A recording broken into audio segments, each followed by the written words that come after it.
My mother-in-law asked me to babysit her dog, then sent a text to her group chat accidentally, including me.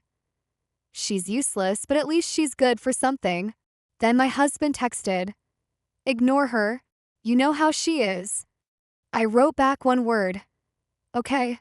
But I was already uploading the video footage I found in their guest bedroom to an encrypted drive. It started on a Thursday morning in late October. I live in Westchester, Pennsylvania, about an hour outside Philly, the kind of place with clean sidewalks, coffee shops with names like the Bearded Bean, and couples who look like they were printed out of a catalog. My husband, Travis, and I had been married for 4 years. His mother, Diana, lived 12 minutes away, a distance that felt much smaller than it should have. Diana had this weird, passive-aggressive sweetness to her. She'd hug me and say things like, "It's so nice Travis found someone who tries so hard." That kind of thing. For years, I just let it slide. Travis always brushed it off. "You know how she is," he'd say, like that fixed anything. That morning, I got a text from Diana. "Hey, sweetie. I'm flying to Tampa last minute to help my friend Patty with her hip surgery. Can you watch Winston for the weekend? Just drop in, feed him. Maybe stay over Saturday if it gets late. You're a doll. Thanks." I said yes, because I always say yes.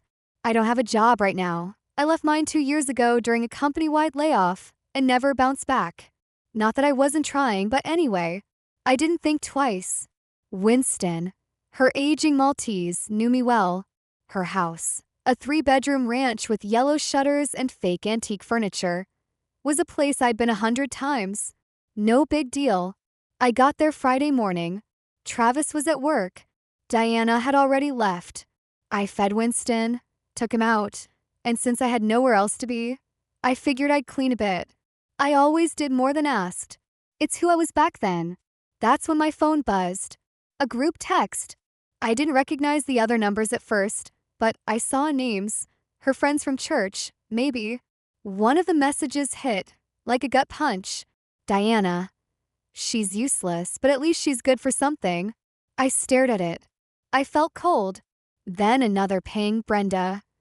LOL, she's still married to Travis? You're a saint. Then, seconds later, a follow-up. Travis. Ignore her. You know how she is. He was in the chat. I was in the chat. They forgot. I said nothing. Just one word. Me? Okay. That's all I wrote. But I was already up. I was walking through her hallway toward the guest bedroom. Something in me had snapped clean in two. Diana always told me not to go into the guest room when I visited. Claimed she stored sensitive documents in there. I never pushed it. But that day, I opened the door. There wasn't much in the room. A bed, a dresser, some stacked boxes.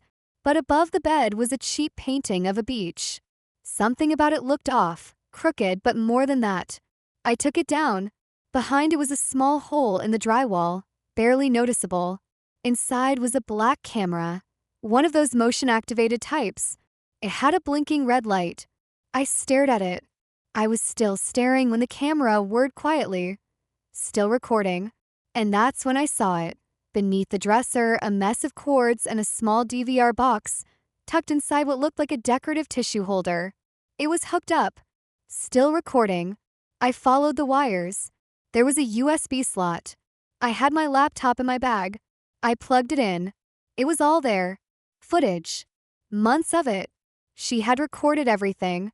But that wasn't the worst part. As I scrolled through the timestamps and started to scan some of the footage, I realized what I was looking at. It wasn't footage of her guests. It was footage of me. At my house. I froze. There were timestamps on every file. My house. My living room. My bedroom. My kitchen. I clicked one marked from 6 months ago. There I was, folding laundry in the bedroom, wearing my old Temple University sweatshirt. I clicked another. Me in the kitchen, barefoot, cleaning. Another. Me crying on the couch with a blanket around my shoulders. The night Travis came home drunk and slammed the bedroom door without speaking to me. She had video of all of it. I leaned over and threw up into the wastebasket beside her dresser. How How was she watching me? How long had she been doing it? And then the truth hit like a freight train. 2 Christmases ago, Diana gave us that old cuckoo clock. An heirloom, she called it. She insisted we hang it in the hallway. Travis even joked it was creepy. I remembered saying, "Feels like it's watching me." It was. I texted Travis, "Do you know about the cameras?" Nothing. 10 minutes passed. I texted again. "Answer me now. I'm at your mom's." Another 10 minutes.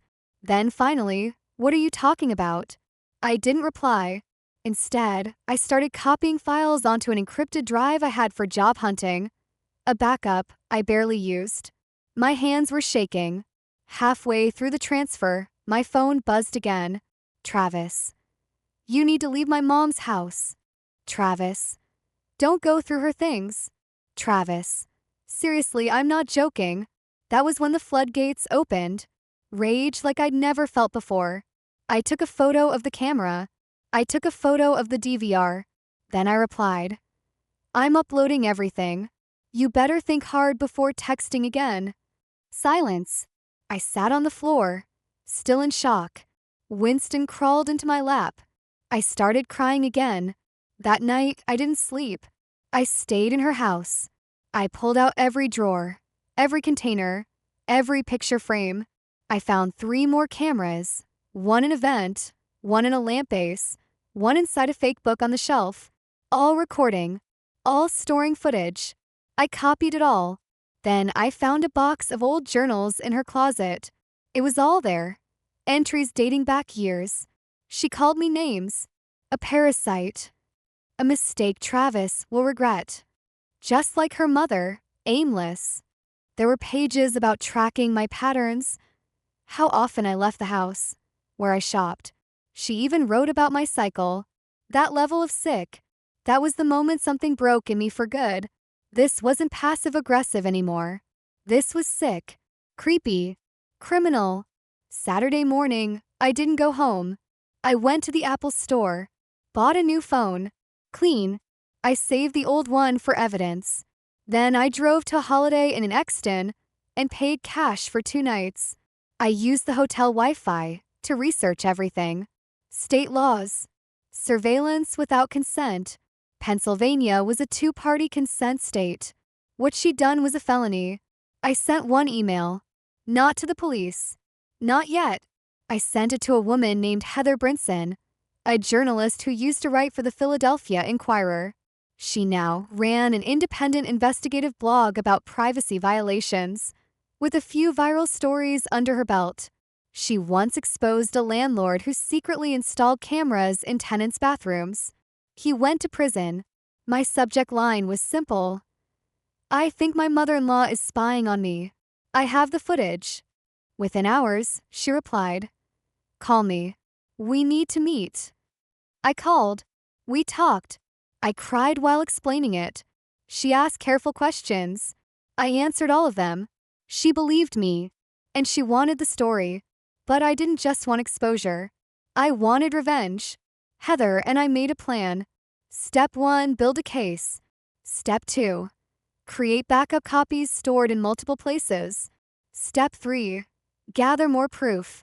By Monday, I had a lawyer. A small firm in Media, Pennsylvania. They agreed to represent me pro bono for the time being, since I was helping expose something big. They were hungry for it. That same day, I sent Travis a Dropbox link with one folder inside. It contained a video. Just one. It showed me sleeping in my bed, alone, shot from a clock across the room. Then I texted, "You have 24 hours to tell me everything." I didn't hear back until the next night. He came to the hotel. I almost didn't let him in, but I wanted to see his face. He looked like he hadn't slept. His hands were shaking. "Okay," he said, standing at the door. "I'll talk." He stepped inside the hotel room like a man walking into a courtroom. I sat at the little round table by the window, arms crossed, laptop closed. My new phone sat beside me, camera already recording. I didn't even hide it. He saw it. He didn't say a word about it. "Talk," I said. He didn't sit. just stood there, rubbing his hands together, looking at the carpet like it could save him. She told me it was just security. For her house. He started. Then, after the burglary last year, she said she wanted to protect herself. But, he stopped himself. But what? But after a while, she said you were sneaking around. That maybe you were trying to steal from her. I blinked. She said I was what? That you were looking for insurance papers. Or her will. Or, I don't know. She had this idea in her head. She said you were too curious about the guest room. Said she caught you snooping. She told me never to go in there. I know, he said. But that's how she twisted it. And I believed her. She said you couldn't be trusted. And you believed her. He didn't respond. How long, Travis? He looked at me then, finally, and said something I'll never forget. She started putting cameras in our house after the miscarriage. I felt like the air got punched out of the room. That was 3 years ago, I said slowly. You're telling me she installed hidden cameras in her home because we lost our baby? He nodded. She said you changed, that you got secretive, that she was worried about my safety. She offered to pay for a few safety devices. I didn't ask questions. I should have. I stood up. You let your mother spy on your grieving wife. I didn't know how far it went. You didn't care. She lied to me too. No. She manipulated you. You let her. There was a long silence between us. He sat on the edge of the bed, put his head in his hands. She hates me, I said. She doesn't hate you, he mumbled. She wrote I was a parasite. She said I was useless, that I had a womb full of failure. He froze. I'd found that in one of her journals. You didn't think I'd read everything, did you? I said. I saw it all, Travis. I know everything. I didn't tell him about the footage I hadn't shared yet. The ones that showed him, because that's when I found the next twist. 2 nights before he came to the hotel, I kept going through footage while waiting for the lawyer to confirm next steps. I was halfway through a file labeled GUESDROM_feed_2024_row7_16. It looked like Diana's guest bedroom late at night. The footage started with Travis walking in. Then Ashley. Ashley was his cousin. At least, that's what I'd been told. The woman who showed up at our 4th of July cookout, in a tight red dress. The one who hugged Travis a little too long. The one who never made eye contact with me. The woman I now watched take off her heels and crawl into Diana's guest bed with my husband. My hands shook so badly I had to pause the video. It was quiet. No audio. But the images were clear. Too clear. They weren't just cheating. They were doing it in Diana's house. In the room with the camera Diana installed herself. I backed up the footage in 3 different places. Then I texted my lawyer. Then I sat in silence until the sun came up. I hadn't told Travis I knew. Not yet. I wanted to watch him lie first. So I sat back down in the hotel room. Did you ever cheat on me? I asked him point blank. He hesitated. No, he said. Not even a second of eye contact. You're sure? Positive. Not even with Ashley? Silence. What? He whispered. I leaned forward. You heard me. Ashley. The one who calls your mom her auntie, but isn't blood related at all. The one from the 4th of July. He stood up quickly. What are you talking about? I picked up my phone, tapped the screen, and played a 2-second clip. Ashley climbing into bed. Travis sitting beside her. His face went white. That was taken from your mother's wall. I said. Your mother recorded your affair. You really think I don't have more? He looked like he was going to throw up. She told me the cameras weren't running that weekend. Are you stupid or just slow? He sat down again, mouth hanging open. No words. She's been playing both of us. I said. She hated me so much. She didn't care if she humiliated her own son. You gave her access to our marriage. And now she's going to lose everything. He tried to say something. I stopped him. I'm filing for divorce. I've got a lawyer. Heather's publishing the story. And the police are next. Then I looked him dead in the eye. You, your mother, and your little girlfriend are all going down." He stood up and left. Didn't say goodbye. That night, Heather and I set a date to go public. But before that happened, I got a message from an unknown number. Blocked caller. No name. Just a single line. "You don't understand who she really is." The message chilled me. You don't understand who she really is. No name. No follow-up. I stared at it for hours. I didn't reply. The next morning, I forwarded it to Heather. She told me to stay cautious and let my lawyer know. I did both. Then I went quiet. I didn't leave the hotel unless it was for legal meetings. I didn't go home. I stopped answering Travis. 10 days later, the story went live. Heather titled it, "Eyes in the Walls." A Pennsylvania woman secretly records her daughter-in-law for years. Then her own cameras bring her down. She didn't use my full name. Just my first, Kayla, and my age. She made sure all the facts were tight. My lawyer gave a quote. We even included a few screenshots of the footage. Blurry enough to protect my privacy, but clear enough to show what happened. Within hours, it blew up. Local news stations picked it up. Delco woman secretly recorded daughter-in-law in home, facing felony charges. The footage from my own house, her hidden cameras, was enough to trigger a full police investigation. 2 days after the article went up, Diana was arrested, charged with multiple counts of felony invasion of privacy, illegal surveillance, tampering with personal data. It wasn't just me. Heather uncovered proof that Diana had been spying on her neighbors too. One of them, an elderly widower, found a recording device in his bird feeder, facing his backyard. It became a circus. I watched the press conference from my hotel room, Diana being escorted out of her house, handcuffed, looking shocked and betrayed, like she didn't understand how it all unraveled. My phone blew up. Some of her church friends messaged me to say they were praying for me. One of them admitted Diana had been acting paranoid for years and once said I was probably working with scammers to get her money. She was unraveling long before this. No one stopped her. But the biggest twist came a week later. I got another message. This one wasn't anonymous. It was from a woman named Patrice. She claimed to be Travis's half-sister. I thought it was a scam at first, but she attached a photo of herself with Diana from 20 years ago, standing in front of a hardware store in Lancaster. Diana looked young. So did the girl beside her. Then I got the full story. Patrice's father was Diana's boss when she was 20. She had an affair. She gave birth to a daughter, but the man's wife didn't want the child raised around their family. Diana gave Patrice up to live with relatives in New Jersey, but she stayed in touch until Patrice was around 12. Then she cut her off. Diana never told Travis, but Patrice had followed the news story, saw Diana's photo, recognized her right away.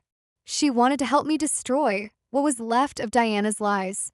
She told me things I didn't know how to process, like how Diana used to make Patrice sit in the closet when company came over, or how she once locked her outside in the winter for lying. I believed every word. It all lined up. I told my lawyer. We filed an affidavit to have Patrice speak to the DA. It helped strengthen the case. Diana's lawyer tried to claim she had mental health problems, but the judge wasn't having it. 2 weeks before Christmas, Diana pled guilty to multiple charges. No jail. She was too old, they said. But she got 2 years of house arrest, 5 years probation, a $40,000 fine and court-ordered therapy. Her face was on every local news station. Travis tried to keep his job after the story broke, but he got suspended. He was a high school vice principal, a guy who preached about ethics and digital safety. Once the district read the story, they let him go quietly. He moved into a 1-bedroom rental in Norristown with Ashley. She left him 2 months later. My divorce finalized in April. Clean split.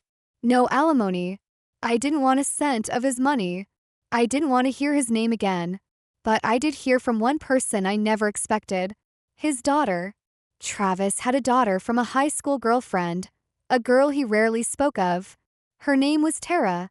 She was 19 now, lived in Pittsburgh with her mom. She'd read the article and reached out to me herself. Said she always knew something was off about her dad. We talked. I sent her everything. The footage, the texts, even Patrice's story. Tara went public on social media, calling out her father, calling out Diana, and telling the world. This is why I never visited him. Her words went viral. Hundreds of thousands of views. More than Heather's article. As for me, I moved. Left Westchester for good. I now live in Asheville, North Carolina. Small town. Big trees. I rent a cabin with no smart devices, no cameras, no clocks from in-laws. Just peace. I still go to therapy every week. I still check my walls, my vents. Sometimes I catch myself whispering when I talk on the phone. That kind of fear doesn't go away quickly, but I have my name back. My truth. And every day I wake up knowing this. They underestimated me. They thought I'd cry quietly and disappear. Instead, I made sure the whole damn town watched as they fell. I wasn't useless. I was watching. And when the time came, I hit record.